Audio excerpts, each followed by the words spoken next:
So Elbaf and the Giants are very clearly, of course, inspired by Norse mythology, but you might not have realized just how many things in One Piece also are inspired by this. In fact, you could say without Vikings, Oda probably would have never even gotten interested in pirates to begin with. You see, little Oda's favorite show was called Vicky the Viking, a 70s anime based on a Swedish children book that, by the way, I watched myself too. And this kicked off a lifelong obsession with Vikings and pirates, so it's no surprise that when Oda wrote One Piece, he drew on tons and tons of Viking lore and Norse mythology to inspire his next level world building. And first and foremost, you can of course especially see this with the giants of Elbaf, who are very much styled after Vikings, but in particular take a look at the giants Oimo and Kashi, who are just straight up modeled after Snorri and Chure, two of the crewmates from Vicky the Viking. But what you might not have realized is that One Piece's Norse mythology inspirations have actually been present from the very first chapter, because look no further than Luffy's mentor and Yonko of the Sea, Shanks. On the second page, we get a very clear look at his ship's figurehead, which is a fierce-looking dragon head, a design inspired by several real-life Viking longships. Nowadays, this Emperor of the Sea travels in style in a ship called the Red Force, replacing his first ship with a much bigger and better model, but still keeping the Viking style and the dragon at the forefront. And while this seems more like a fun fact, Shanks' connection to Norse mythology runs really deep, way deeper than just his ship. Because what if I told you that Shanks' character is actually inspired by a Norse god? This man here is Tyr. That rhymed for no reason. Looking at images of Tyr, you're gonna notice one very obvious physical similarity right off the bat. This dude's missing an arm. You see, in Norse mythology, Tyr is heavily associated with the ideals of war and sacrifice, having his own right hand bitten off by the fearsome wolf Fenrir, while the other gods restrained the beast, basically sacrificing part of him. Now this ends up protecting the other gods from Fenrir, who is foretold to kill the god Odin during the cataclysm that will destroy the world, Ragnarok. And in the very same way, Shanks takes a bet on the new generation, sacrificing his arm to a sea king in order to protect Luffy, who we eventually learn has the powers of the sun god Nika and is prophesied to bring a new dawn to the world. But to get to that dawn, Luffy also will have to go through a final giant war that will engulf and destroy the entire One Piece world, One Piece's very own, yes, Ragnarok. Tyr is also known within Norse mythology as a god of war and justice, very fitting for Shanks, who's posting up in the warland Elbaf, as well as showing up to put an end to the biggest war of the Great Pirate era, Marineford. And now that we've met Loki, we also learned that it was Shanks who managed to defeat and restrain him, capturing him in chains, which again is also very similar to the Fenrir myth, since we do know that One Piece's Loki also wants to usher in Ragnarok. Yeah, it all kind of fits together. Now, fun fact here, in the original mythology, Fenrir is actually Loki's child, so dude's out here giving birth to wolves and stuff. Just with the mythology stuff, don't question it too much. Now, the real bad news for Shanks though is that Tyr is eventually killed by the Hellhound Garm, as if red hair didn't have enough death flags already on him, you know? And this has had many fans to believe that Shanks would meet his end at Blackbeard's hands, based on the popular theory that Blackbeard actually has a Cerberus devil fruit, which allows him to possess multiple fruits, you know, the Cerberus having multiple heads and being the most famous Hellhound of all, even though he is from Greek instead of Norse mythology. However, now that Shanks' evil twin Shamrock has made the appearance in the story, wielding a Cerberus sword, apparently, I'm kind of left wondering if a battle between the brothers is even more likely here. Maybe Oda's even kind of combining the ideas of Cerberus and Fenrir to set up this climatic battle between the figurelands during the final war. But Shamrock or Blackbeard will have their work cut out for them, given that Shanks has absolutely insane Conqueror's Haki. Speaking of which, yes, we're gonna tie that into the video too. Did you ever realize that the Haki power system also has direct ties to Viking history? Now, I know what you're probably thinking here. Haki just means willpower or ambition in Japanese, and that is 100% true, but what really shocked me was when I was reaching this video, I found out that Haki was actually the name of a very powerful warlord and Viking chieftain in the Nordic sagas, so this could be the coolest coincidence ever, or Oda's out here playing 4D chess with multilingual wordplay, as he always is. But what kind of makes me suspicious that this might have been intentional is that Haki was more specifically a Scandinavian Sea King. And Oda very well could have borrowed the term Sea King from the Viking chieftains and repurposed it for his undersea monsters. But Haki isn't even the only power system in One Piece with some strong Nordic ties, because devil fruits are also a little bit Norse. Now obviously the clear parallel for the devil fruits is from the biblical story of Adam and Eve, especially since we know about the Adam and Eve trees and the forbidden fruits, but Norse mythology has some magical fruits of its own, the apples of Idun. And these magic fruits from the North goddess of fertility are what enables the Norse gods to have eternal youth and longer lifespans, which especially reminds me of Law's Ope Ope no Mi and its ability to perform the immortality surgery. Or of course the entire passing on the will of the devil fruit to the next user. But devil fruits in general give their users access to tons and tons of different powerful techniques, many of which also take their inspiration from Norse mythology. I mean, first off, we've got the god of thunder, Thor. I mean,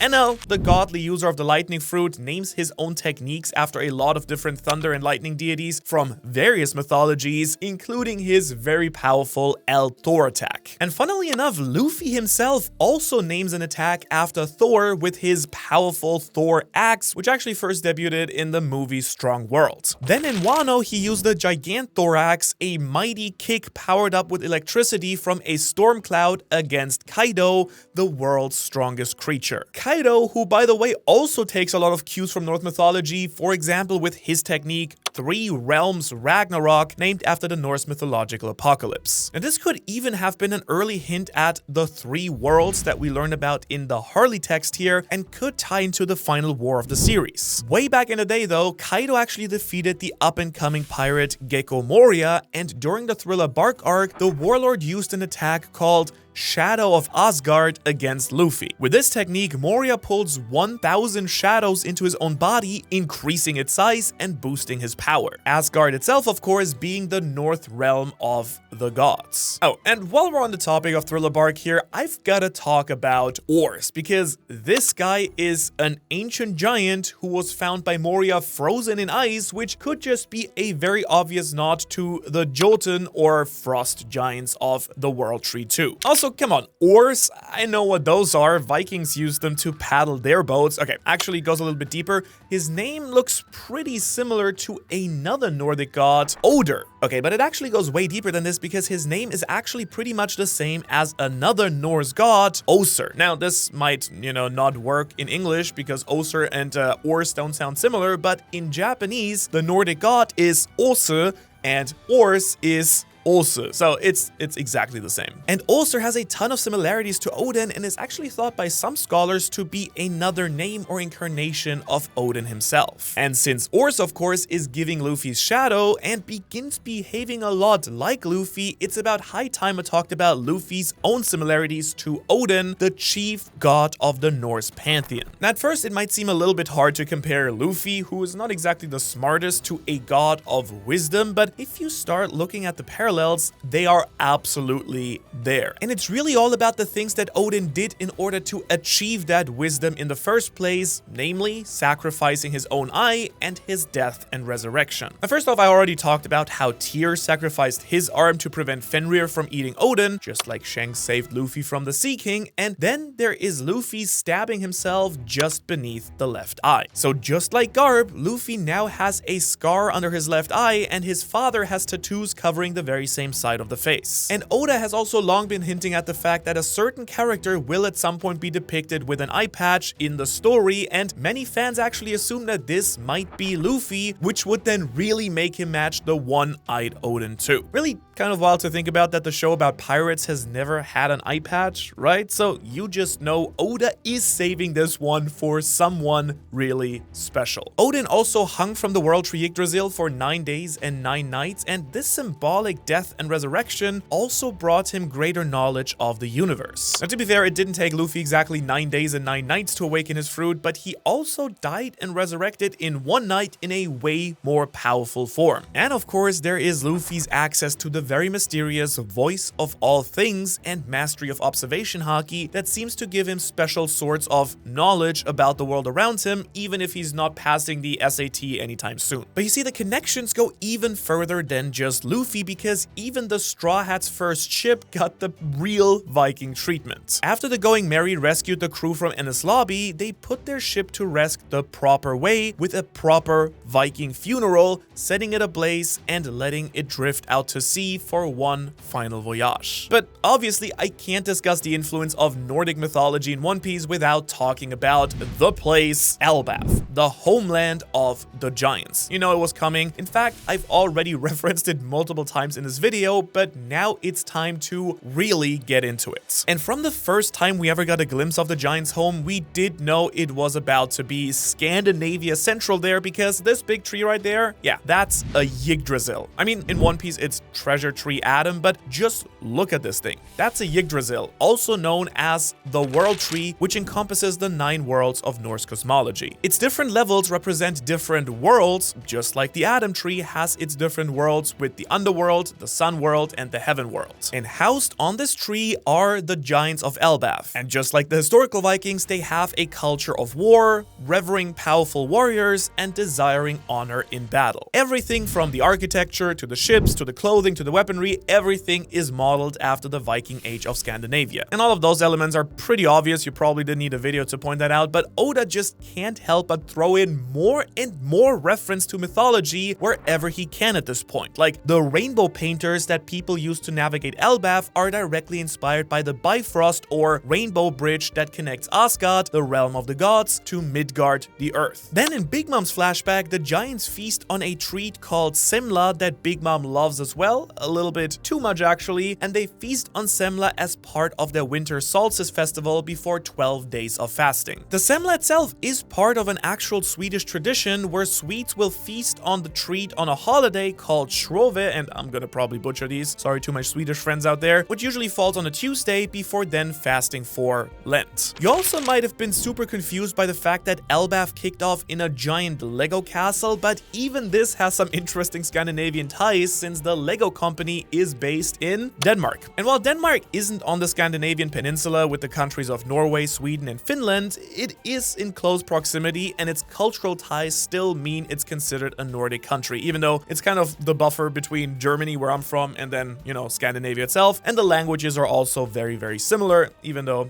I know there is some friendly rivalry between those nations. In fact, even the village of Haugen, the village whose branch had to be cut down in the past when a fire broke out there, shares its name with the suffix of several real Norwegian cities. And then there's just low-key one of my favorite topics on the entire channel, which is the Harley text. Now, interestingly enough, the Harley doesn't actually get its name from Norse mythology. It is probably actually named after the pro wrestler Harley Race, which, if you didn't know, a ton of the giants are actually named after pro wrestlers, because apparently Oda just really likes a good smackdown, especially like the Japanese wrestling scene is surprisingly big and vivid. But the text itself and its lore of the ancient One Piece world could be very easily based on 2 famous texts called the Prose Edda and the Poetic Edda, which are the 2 biggest sources in general of Nordic myths. Now, the cover of the Harley text also features a symbol of 9 interlocking rings, which could represent the 9 worlds of Norse cosmology housed within Yggdrasil. And tons of the giants have names, techniques, or other features that take direct inspiration from the mythology. There are Punk Hazard's Yeti Cool brothers, who are from an unknown giant tribe, and while they're totally based on the Himalayan cryptid known as the Yeti, they could also just be inspired by the Jotun or frost giants of Norse mythology. The first giants that we ever met in the story, Dorian Bragi, bust out a technique on Elbaf called Svalin, where they work together to parry an attack. And Svalin takes its name from the mythological sun shield, which protects the world from the heat of the sun. By the way, it looks like Nika and Joy Boy also use the shield, but just saying that could come up. Then there are also the oldest giants on Elbaf, Jarul and the dearly departed Jorul, who take their names from Jarl, the Scandinavian term for an earl. You know, the Skyrim fans among among you out there will probably recognize this word for sure. And the doctor of the new giant warrior pirates, Gerd, is named after Gerda, the giant wife of the Norse god Freyr. Honestly, real name that she couldn't be named after a pro wrestler like Ripley, but at least Oda could squeeze in some more of the pantheon that way. And some of the children of the Walrus School also take their names from famous mythological figures. Aegir is named after a Jotun, Mag is probably short for Magni, one of Thor's sons, and Skaldi could be named after either the Norse poet Skald or the goddess of mountain hunting, which is very specific but very cool, who's called Skadi. Harald's son Hyrogin is also including some mythological reference because his attack Gungir that he uses in Dressrosa is named after Odin's spear. By the way, Nika is also depicted to use a spear, so that could come up later too. And there's the fact that he is Loki's brother, just like he's Odin's blood brother in the mythology. Blood brother here meaning like a brother in arms and not an actual blood relation. That's right, Marvel fans, Loki isn't actually Thor's brother, not even adopted. Meanwhile, his ship, used by the new giant warrior pirates, is called Naglfar, which translates to Nailfarer. And in the original mythology, Naglfar is a ship which is made entirely of the toenails and fingernails of the dead, which is so disgusting I couldn't even possibly be making it up. Now, it's actually foretold to carry monsters, including Loki, to do battles with the gods during Ragnarok as the waters start rising, matching Emu's intention to once again flood the entire world. And then, of course, we have the sun god, the fake sun god himself, Road, who's also named after a professional wrestler, specifically the wrestling duo, the Road Warriors. But many of his giant creatures that he hangs out with in the land of the gods are named after real mythological creatures. His pet raven Mugin combines the names of Odin's two ravens, Hugin and Munin, and there's also a giant snake named Hilmungardr, which is probably named after Jormungandr, the world's serpent. And I gotta say, every time I say any of these names, I'm just praying I'm not butchering them completely. Like, Scandinavian languages are similar to German, so I hope it's a little bit similar, but I have low hopes. So moving on very quickly, of course that's not the only creature that we get here, because when the Holy Knight killing him brought Elbaf's children Fierce to life, he summoned tons of fearsome beasts directly from Norse mythology, such as my Patreon subscribers, who get access to tons of bonus content, artwork, and their names in the credits of every single Ohara video. There's also the terrifying wolf Fenrir, who ate Tyr's hand. There's the mighty dragon, the Nidhogger, the undead Draugr, basically a Norse zombie. There's an unnamed bird-like creature who could be based on Hresvelgr, I think.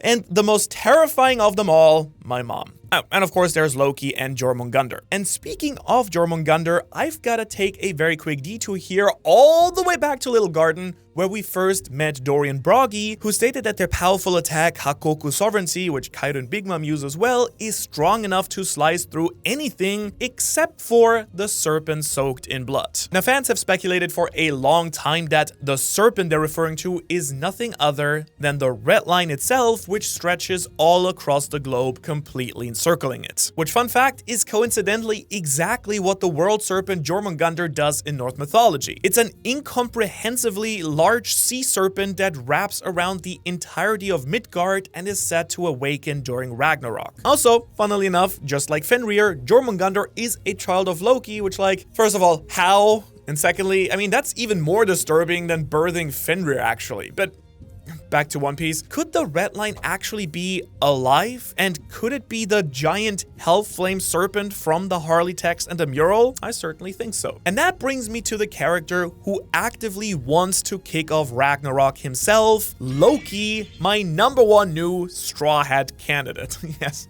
I know, but hey, let me dream. Loki is a famous trickster god who constantly switches sides in the battles between the gods. And just like the OG Loki, the One Piece Loki is a fellow trickster, constantly lying and using his cleverness to turn things to his advantage. Now, when Luffy first meets Hyrogyn's brother, Loki is chained to the Atom Tree with Sea Prism Stone. In the mythology, the original Loki also gets chained up after he kills his fellow god Balder, who you might know from his gate and stuff. Loki also wields wields a powerful giant hammer, which, by the way, Elbafians, what the heck, like, for future reference, maybe don't leave the dangerous, powerful weapon right beside the prisoner just in case he gets out. But hey, this massive hammer is called Ragnir, which is a combination of Ragnarok and Thor's hammer Mjolnir. And just like Thor, the god of thunder, he can use this powerful hammer to conjure powerful lightning bolts from the sky. Loki here wants nothing more than set of Ragnarok, the final war that will bring the end to the world. And it's looking like his wish is coming true because the world government is preparing for an all-out war against the world as Emu attempts to flood it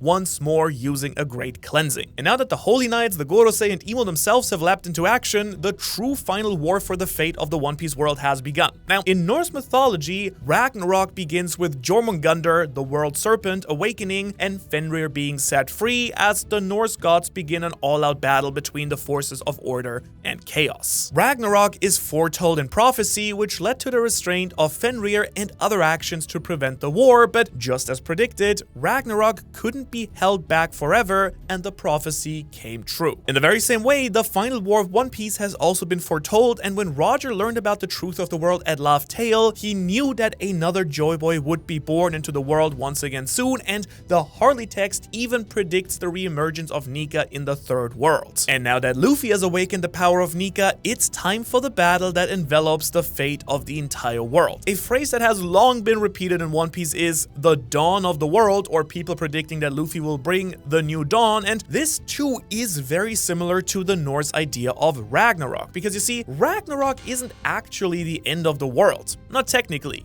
Ragnarok is the end of one world and the birth of a new one. Just in the way that I predicted, Luffy will usher in a great new era for the One Piece world by ending and potentially destroying the old one. And thanks to the Harley text, I'm pretty sure that I have some pretty good idea about what really happened in the Void Century and what will happen in the final saga. So if you really want to understand everything that we talked about today in the context of One Piece and what's gonna happen, check out my full analysis of the mural and the Harley text right here. Otherwise, Shanks so much for watching, and Shanks to all of our fantastic patrons.